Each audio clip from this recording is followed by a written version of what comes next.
Kaže Allah poslanik alejhi selam, pita na stoje ashabe, ko je škrtac? Ko je škrtac? Pa kaže ashabi, Allah poslaniče, kod nas je škrtac onaj koji drži pare, uzao se, ne da nikom. Kaže jok, škrtac je onaj u čijem se prisustvu spomene moje ime, a on ne donese salavat na mene. A u tome je škrtarimo puno i moramo priznati.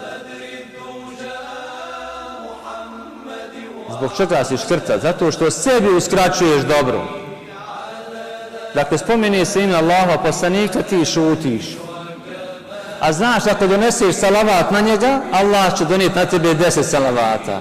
Doneseš salavat na njega, na tebe uče meleki, traže oprost za tebe.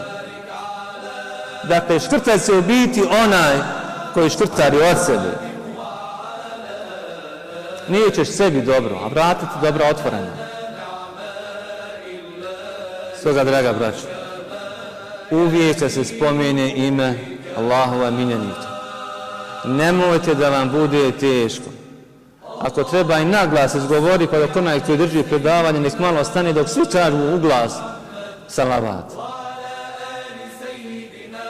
Možda i naglas da ga izgovoriš, da budeš postrek za onoga brata kraj tebe koji osoba šuti zatvoreni u usta.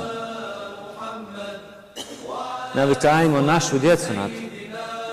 Jer salavat na poslanika alejhi salatu wassalam otvara vrata naše ljubavi prema njemu, da budemo bliži prema njemu, da budemo bliži sa njim. Dakle, kaže Allah poslanik, najpreći ljudi, najbliži ljudi meni će biti oni koji su donosili najviše salavata na meni. Pa hajmo se takmičiti tome. Ko to ne bi želio susret da budeš na budućem svijetu u društvu Muhammeda sallallahu alejhi ve sellem? Ko? Ali eto ti načina. Okupiraj svoje vrijeme donošenjem salavata na njega. Ko te sprečava? Ko ti zabranjuje? Ljubav prema Allahovom poslaniku. Kaže Allahov poslanik, bit ćeš na sudnjem danu sa onim koga si volio.